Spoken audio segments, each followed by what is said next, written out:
Joe Burrow. Joe Flacco is not going to be the person to overshadow that. And then the other thought was, do they in Cincinnati think that Joe's coming back? Like, is this the move that signifies, no, they have belief that Joe is going to come back maybe mid to late November, and they're just trying to keep themselves in the race. So when he comes back, if they can get on that final 4 or 5 game run and get into the playoffs. But this one's odd to me. Even if that is the goal, this isn't the right quarterback to get there. No, I understand that there's a dearth of options, but to your point, Joe Flacco was terrible under pressure. In fact, dead last in the NFL in QBR under pressure. QBR of 3. The Bengals' offensive line is even worse than Cleveland's, and they don't have a run game. Cleveland actually has a run game. So I understand that Jake Browning hasn't been good, but I failed to see the upgrade here. I know people are going to say, well, who else? But at least try to capture some upside, potentially. I just don't see the upside in this move. Yeah, I agree. The perplexing thing for me was that Jake Browning has been here. Like, are you going to get better with Joe Flacco? And then you said it, and we've been talking about it, how bad this Cincinnati Bengals offensive line has been. But I contend always, any offensive line lining up in shotgun 60 times a game is probably going to look bad in 2025's NFL, especially with Joe Flacco with an immobile quarterback. Like, this the guy you go to based on all of the problems that you've seen. I don't know if it's an understanding. I don't know if you think he can get the ball out quicker. I don't know what this move was about. But the first thing I thought about was, okay, let's bring in a statue to stand behind the offensive line that gets the quarterbacks hit and then get better. Yeah.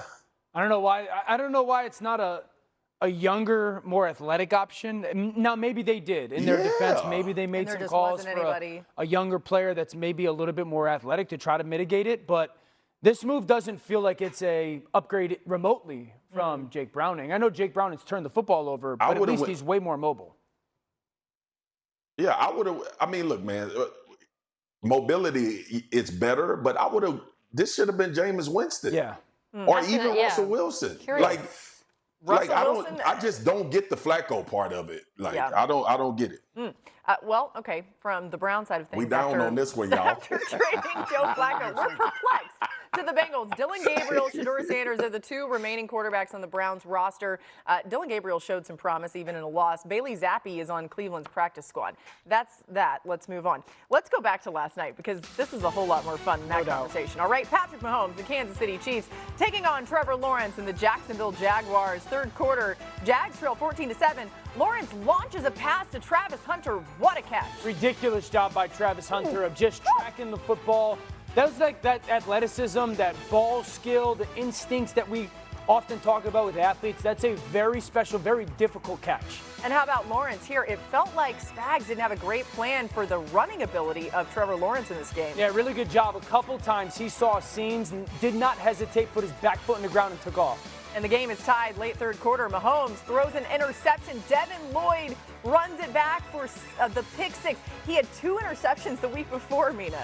Yeah, didn't anticipate him dropping out of that pressure look. His coverage instincts this year have been excellent. Arguably the most improved player in the NFL. Wow. He got a little tired there at the end. I don't blame him. It's 100 yards a long time. Going. All right, fourth quarter, same score. Jags have the ball again. Lawrence. This time he throws an interception to McDuffie. Yeah, this is a huge point of the game. You know, start of the fourth quarter and you're up by a touchdown. This should have been pass interference. Fortunately for the Jags, it doesn't hurt them because the Chiefs immediately turn it into a tie football game. So it's tied 21-21, under 2 minutes to play. Chiefs on the 2-yard line. Mahomes sends it deep down the sideline to Hollywood Brown, and that's a gain of 20 yards. Spectacular catch. Yeah, we saw a couple plus plays by Patrick Mahomes last night, and Hollywood Brown had a couple moments on the sidelines that were good, and then Kareem Hunt punches it in. They take the lead. Yeah, so now Trevor Lawrence, he's got to make something happen right here. A minute left to play. Lawrence to Brian Thomas Jr., who hadn't been super involved in this offense, and that play mattered big time. One of the best throws of Trevor Lawrence's career. Agreed. Right there. So impressive and such a big moment. And then Trevor Lawrence right there. Ooh, it seems like an interception to Brian Cook. The entire stadium lost its breath, but ends up being called for pass interference. And then this is the craziest play you're going to see in quite some time. Lawrence gets stepped on. He falls down. He gets back up again. It didn't matter. He said that was just how they drew it up, kind of, but not really. Look, I've had that been stepped on many a times before. Honestly, that's a great play by Trevor Lawrence. Wait, what were you thinking watching this? Did you think this had any chance? God, no. I thought it was like, oh my gosh, it's going to be awful ending. Oh, I'm calling it Trevor Dufall. with me after the game. Dufall. Oh, just panic, sheer panic on the ground, we didn't have any timeouts, got stepped on coming out, and I was like, I got to get up, and I was just going to throw it out of bounds to stop the clock, and then there was really no one around me, so went and made a play. What we do is truly the most pretty thing in the world. But guess what, man? Guess what? Guess what? Winning feels good. So proud of the way you compete. And I'm so proud to be your coach. Yes, sir. So proud to be your coach. Great job. Trevor Lawrence, get us a break. Let's go.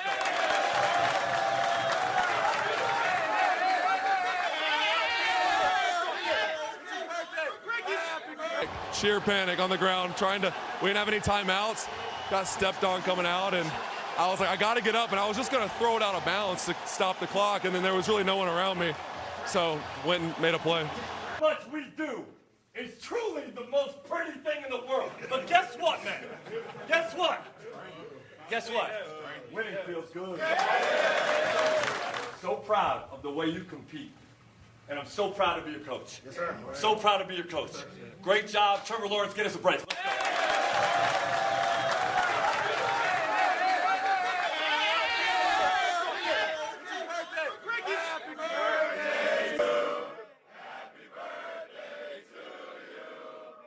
Let's go. Yeah, he turned 26. Trevor said he had a lot of cake waiting for him at home. Super young. It's a good reminder, right? It feels like he's been in the league for a long time, and he has in some ways. But 4-1, the Jaguars off to their best start since 2007. They've been doing their work in the trenches. Jacksonville ranks 3rd in pass blocking, 2nd in run blocking this season, and their +8 turnover differential lead. For Neek's critiques, and Jeff Saturday is here to critique Neek. Everybody's favorite photo right there. Okay, so Neek, as you know, is that the pose? Is this? It's kind of weird. You both going to team up on me? Okay. It's just a weird picture. You said it last week. So, Neek, as you know, there are no perfect teams left standing. Let's start in Philly. What is your critique of the Eagles coming down to earth? Yeah, I think we're going to pay a lot of attention to the tweets from the receiver and the quarterback's accuracy issues, but that's not the problem. There's some truisms about football, and one is you got to win the line of scrimmage. And last year, their offensive and defensive line not only won the line of scrimmage, they dominated the line of scrimmage. Yeah. And in these games this year, they haven't been regularly winning the line of scrimmage, and it's putting them in these positions that is asking them to do things that they're not built to do. They need to get back to doing that if they want to win. Yeah, 100% agree, especially offensive line-wise. They got to get Saquon Barkley to the second level so that those plays that he had last year, those explosive runs, because that helps open up the back end of this offense. I think the offensive line is banged up. Dickerson got hurt in preseason. He's tried to fight way through it. I think he's hurt. I think Johnson did as well. Juergens has gotten pushed back too much and made Saquon do it. And then they give up 6 or 7 sacks against the Broncos this past weekend. It's unacceptable. And Stoutland's one of the best offensive line coaches of the game. He got to get those guys going and for this offense to continue to roll. Yeah, a lot of questions about that Eagles offense. We'll see if they're able to figure things out as they move forward in the season. Okay, Neek, what is your critique of the Bills getting handed their first L?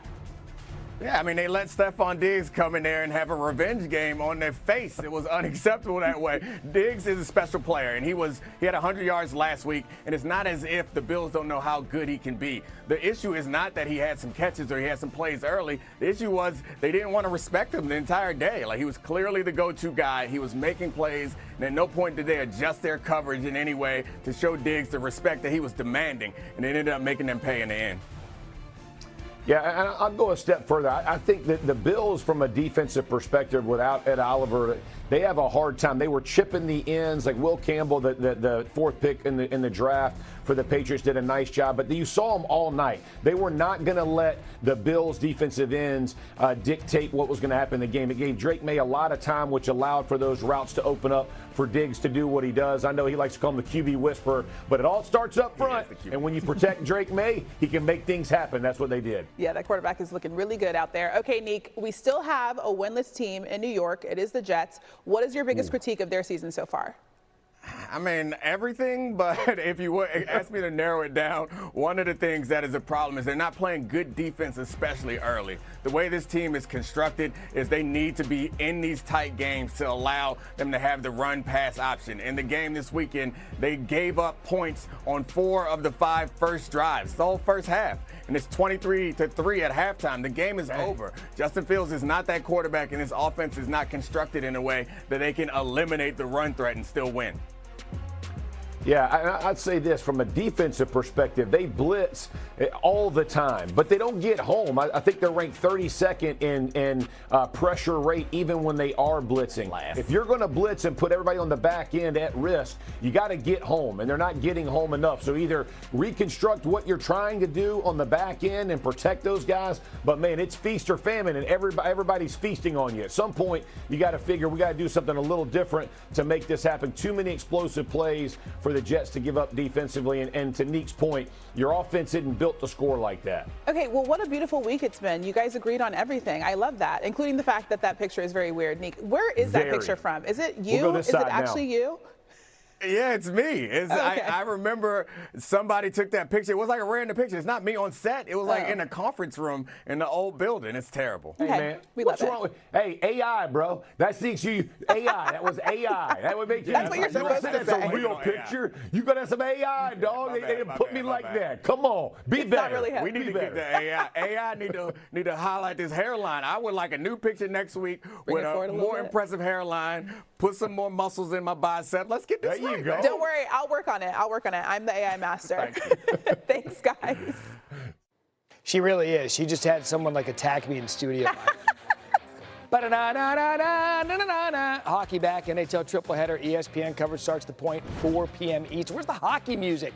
Late game, the Avalanche coming off a 4th straight 100-point season, visit the Kings after their own 105-point season in which they got a franchise record set in 74 and 75. This is the 2nd straight season. The Penguins and Rangers play their season opener against each other. That's at 8 o'clock tonight. Last year, the Rangers posted a 6-0 shutout in Pittsburgh. At 5 Eastern, the 2-time defending Stanley Cup champion Panthers open a season against the Blackhawks. Defending champions have won the season opener in the last 3 seasons.